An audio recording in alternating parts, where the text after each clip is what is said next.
Shalom keluarga damai yang terkasih. Hari Natal sudah dekat, seakan berpacu dengan waktu. Kita sudah ada di penghujung tahun 2021. Pagi ini kita akan merenungkan sebagian dari firman Tuhan. Untuk itu mari kita memohon hikmat Tuhan dalam doa. Mari kita berdoa.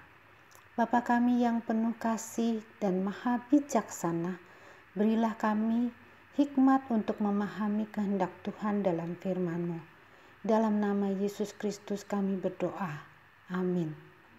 Bacaan kita hari ini diambil dari 2 Petrus 1 ayat 16 sampai 20. Demikianlah firman Tuhan.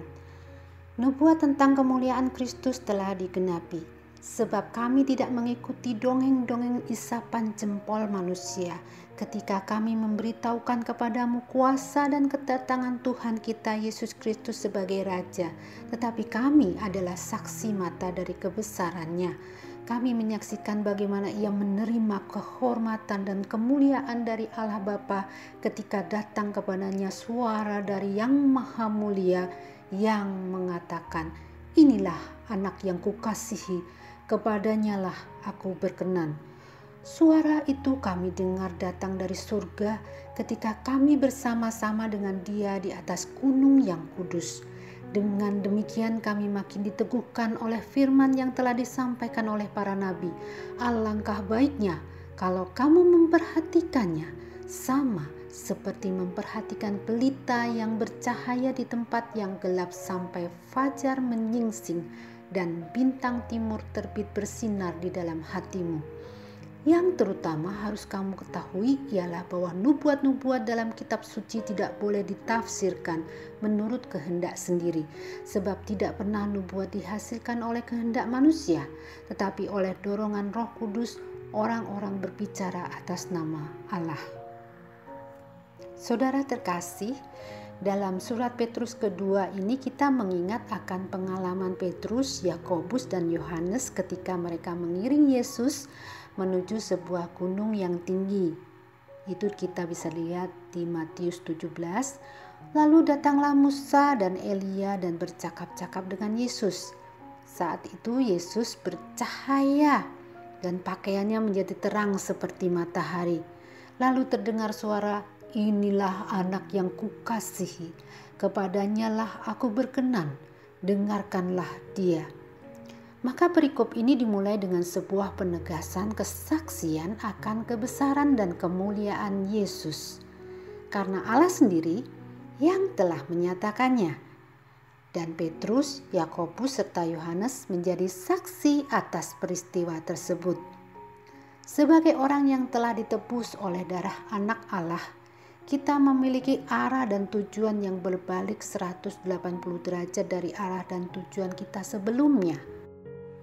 Kalau dahulu kita mencari ketenaran, pujian, harta, kenyamanan hidup, dan kehormatan yang sia-sia, sekarang tidak. Kenapa sia-sia? Karena semakin dicari, semakin kita tidak akan pernah puas. Tetapi perjumpaan dengan Kristus membawa kita untuk menyerahkan segala kekhawatiran, kehendak, kemauan, dan ambisi kita pada kendali Allah. Menyerahkan hidup sepenuhnya untuk memenuhi tujuan Allah bagi kita. Sebab itulah kita diciptakan, yaitu untuk memuliakan Allah. Soli Deo Gloria. Seperti zaman bangsa Israel pada Perjanjian Lama, Allah memberi perintah agar umat kepunyaannya itu memiliki cara hidup yang berbeda dari orang-orang yang belum mengenal Allah. Bukan hanya sekedar hidup, tetapi hidup yang memuliakan Allah dan menikmati kemuliaan Allah. Ini adalah sebuah kunci rahasia. Mengapa banyak orang Kristen menjalani hidup yang suam-suam saja atau tidak ada gairah sama sekali, baik itu dalam berdoa juga dalam kehidupannya sehari-hari. Bahkan di dalam pelayanan bisa terjadi hanya dilakukan semata-mata karena kewajiban, jabatan, atau karena program yang sudah terlanjur dibuat. Oleh sebab itu kita harus menikmati kemuliaan Allah baru bisa merasakan hidup berkelimpahan. Apa itu menikmati kemuliaan Allah? Yang pertama, menyadari alasan kenapa saya ada di dunia ini. Untuk apa saya hidup di dunia? Jikalau bukan untuk Tuhan, kita akan mengisi hidup dengan mencari pengakuan dari dunia ini, mulai dari prestasi, harta, jabatan, atau mencari kenikmatan palsu, kepuasan palsu, pujian palsu, posisi dan kekuasaan palsu yang menjerat kita semakin tidak puas dan merasa sia-sia. Saudara terkasih, tujuan hidup kita ditentukan oleh Allah.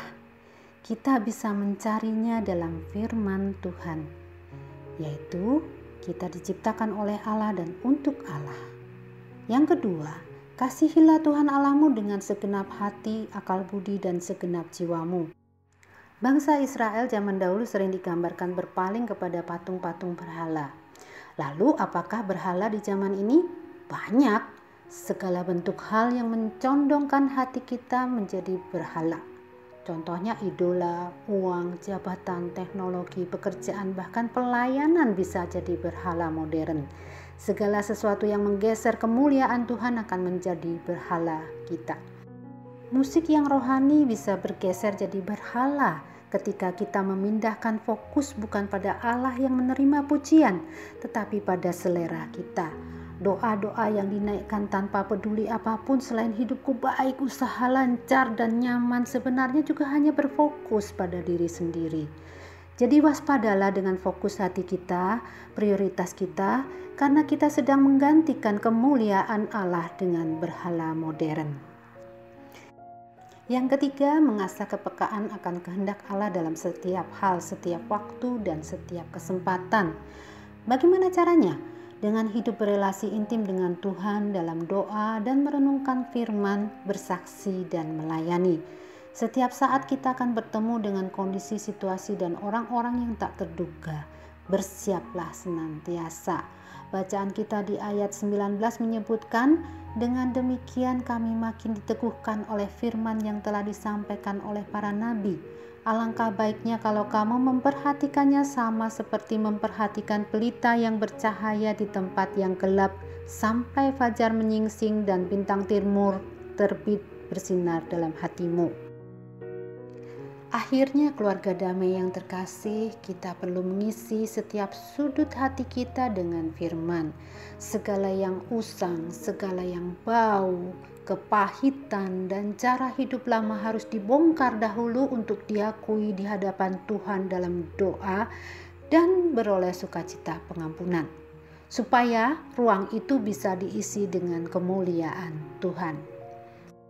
Ada sebuah ilustrasi ketika seorang membawa cangkir kopi tersenggol, maka kopinya tumpah. Kenapa? Karena isi cangkirnya kopi. Kalau isinya teh, yang tumpah juga teh. Demikian juga dengan isi hati kita. Isilah dengan firman Tuhan. Segala yang baik, segala yang indah, segala yang membangun dan yang patut dipuji.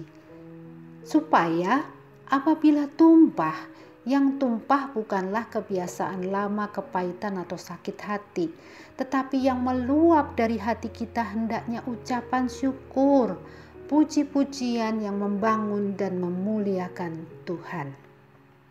Mari kita berdoa. Ya Bapa kami mengaku seringkali fokus kami bergeser dan mengabaikan hal-hal yang membangun relasi kami dengan Tuhan. Tolonglah kami untuk memiliki hikmat, mengenal kehendak Allah, dan meletakkan prioritas kami untuk hal-hal yang memuliakan Allah saja. Dalam nama Yesus Kristus kami berdoa dan mengucap syukur. Amin. Selamat pagi, Tuhan Yesus memberkati.